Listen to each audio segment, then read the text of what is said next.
She my op, but I don't know her. Had to look her up. I know that I'm rich, but I can help it. Bitch, I'm good as fuck. I've been on these bitches' necks so long, sometimes I fucking stuck. I can. Let's get this tea started, y'all. Piping hot as always. Good morning, y'all. About to go to work.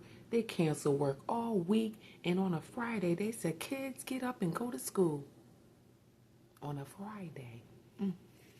Anyway, happy Friday. TGIF. Yes, Miss Keefe in the house. Watch your mouth. So, today's a little bit of news. I keep seeing that, yes. I keep seeing it scrolling around about the Keefe D. Yeah, nobody forgot Keefe D was sitting up there talking on, no, I didn't forget. YouTube show didn't forget. I don't know if the outside world and IG and everybody else forgot about Diddy and the Tupac situation. Allegedly that he had something behind it, right? Remember that? So, okay, I'm on Law and Crime Network. I'm going to go get my source from the source. People that's going to court, the lawyers and all that, you know what I'm saying? So, basically, P. Diddy accused of ordering hit on Tupac is bomb and bombshell violent. Okay? So, we about to start this off. Let me go back.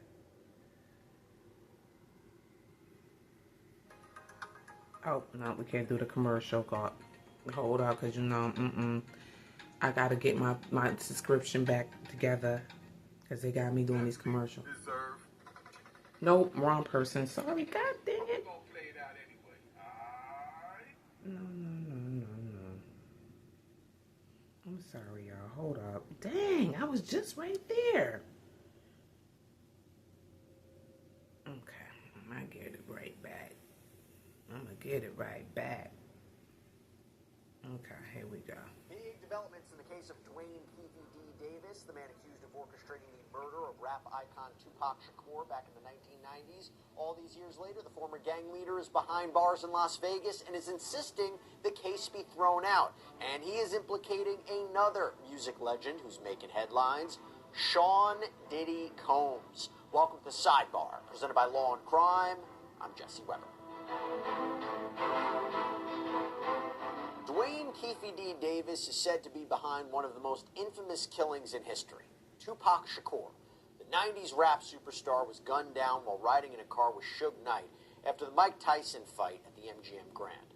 And over the years, there have been multiple investigations into Tupac Shakur's murder, but there has been one man who...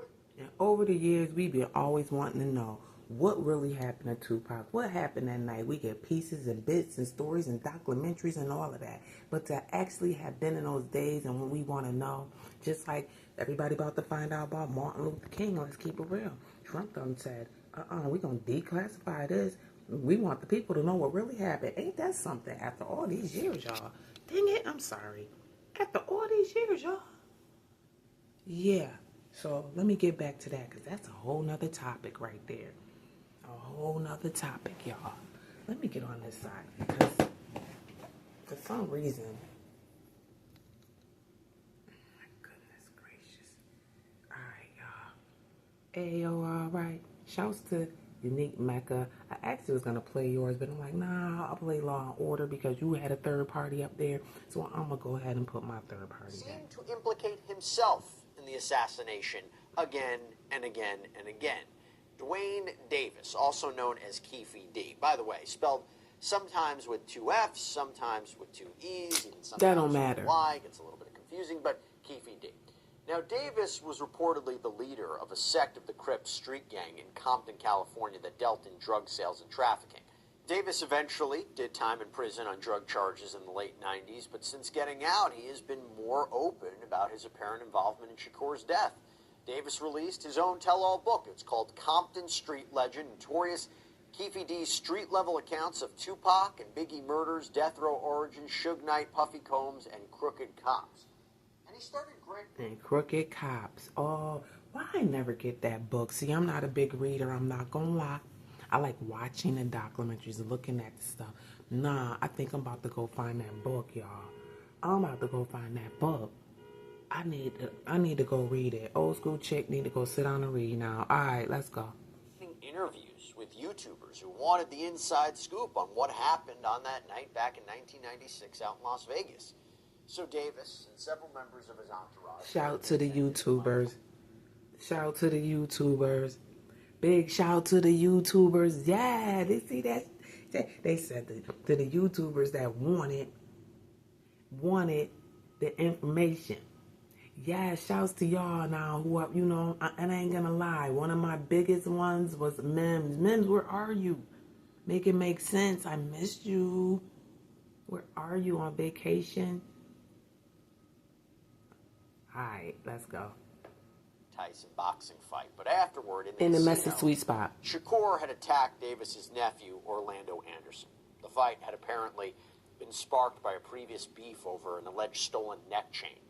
So the men eventually separated, the two groups went on their way, but Anderson, Davis, and others that were with them were reportedly still pretty heated over what had just happened.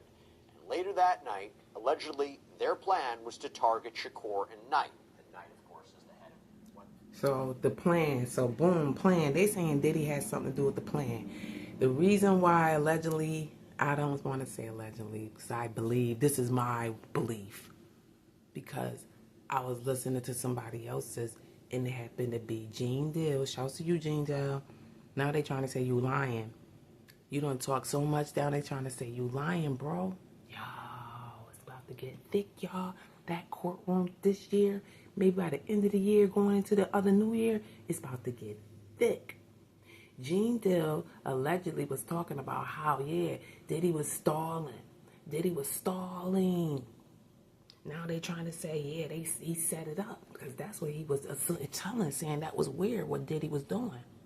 The head of Death Row Records, as they were all stopped at a traffic light. This is what happened.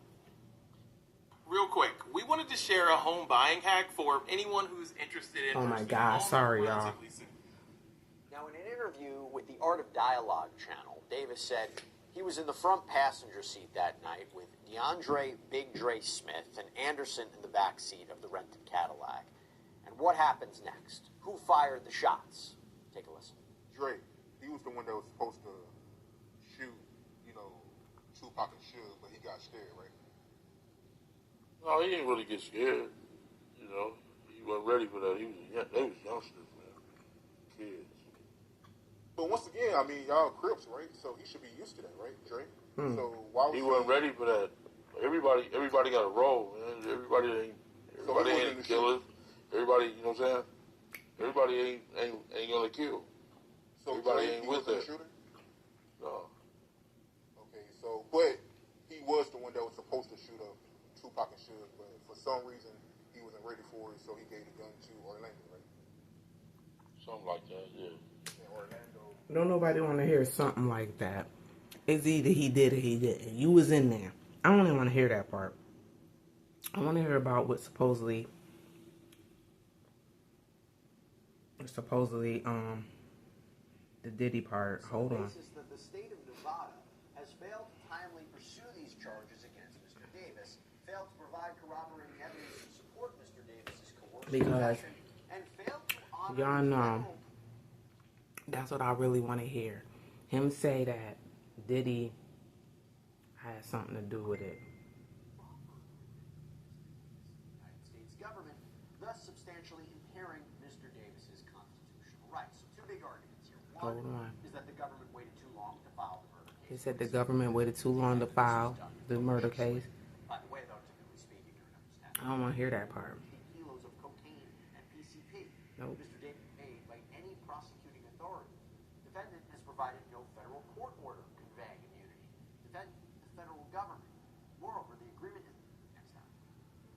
See, now, I would have to go through this whole thing just to know. Trying to keep an eye out for bringing updates. I don't like that. For that, I had to skip through. And personally, I ain't hear one thing about they say that Keefe did. You know what? We already knew that story. We already knew that. We knew that already. So call out our amazing sponsor, Morgan & Morgan, because there's coerced confession and failed to honor the federal proffer agreement between Mr. Davis government, thus substantially impairing Mr. Davis's constitutional rights. Hold on, guys. I'm trying to find. Hold on. Murder case, 27 years. They claim that this was done maliciously. By the way, though, typically speaking, there's no statute of limitations for murder. But even if they had filed the charges sooner. So, okay, my bad, everybody. I'm trying to hear him say it out his mouth that Diddy had something to do with it. I want to hear it. That's your title, Law and Crime. That's your title.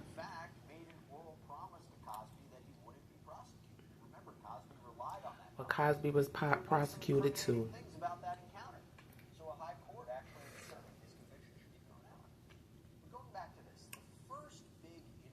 Okay. Wait a minute.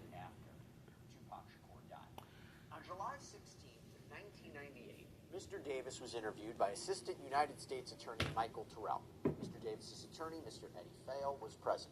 The interview was considered a proffer agreement between the United States government and Mr. Davis, under which any information provided by Mr. Davis would not be prosecuted related to that information. Mr. Davis was repeatedly questioned about the alleged murder of Tupac Shakur. Mr. Davis denied knowing who shot Mr. Shakur. Mr. Davis was asked to speculate as to who shot Mr. Shakur. Mr. Davis stated it was the Compton Police Department under the direction of Suge Knight, owner of Death Row Records. We knew that too. Mr. Davis was asked what would be Mr. Knight's motive, and Mr. Davis responded Mr. Shakur was getting ready to leave working with Death Row Records. At no time during the interview, less than 2 years after Mr. Shakur's shooting, did Mr. Davis state that he or members of Southside Crips were involved in any manner with the shooting of Mr. Shakur. Meet Joe. Joe can't find a job. He would drive for Y'all, I'm about to lose my dang whole mind. Credibility. Well, Davis says he was interviewed again in 1999, and during that meeting, he denied that his nephew Anderson was the shooter. Mr. Davis stated that Mr. Anderson was not involved in the shooting of Mr. Shakur. Mr. Davis did discuss that Mr. Anderson was attacked by Mr. Shakur in Las Vegas the night of Mr. Shakur's shooting.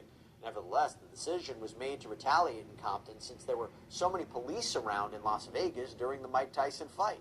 And during that interview, Davis blamed Compton police for spreading the rumor that Anderson had shot Shakur, although later we know that Davis himself would say that in public statements.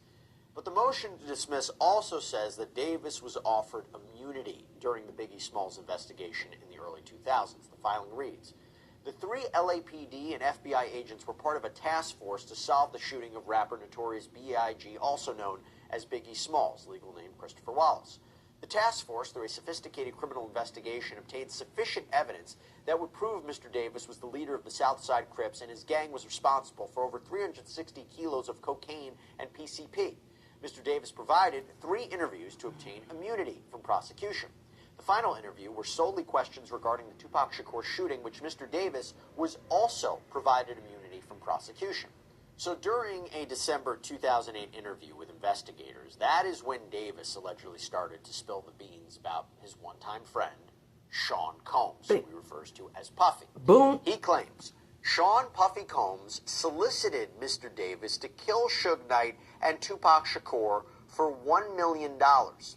Eric Zip Martin, an associate of Puffy Combs, provided Mr. Davis with a gun to exact revenge on Tupac Shakur for the beating Mr. Anderson received. Now, Davis reportedly told the investigators that even though the job had been partially completed and Shakur was killed, neither he nor Anderson ever got paid. He later revealed that he believes Combs had paid the go-between Zip Martin, who he claims kept the money from. Wait a minute. Claim that somebody kept the money. Wait a minute. I was almost about to sneeze, y'all. I'm sorry I did the crazy pause and did that because the sneeze was coming and I was like, and I wanted to pause it before, and the sneeze didn't come out. So, anyway, y'all heard that, right? That's not funny. Diddy.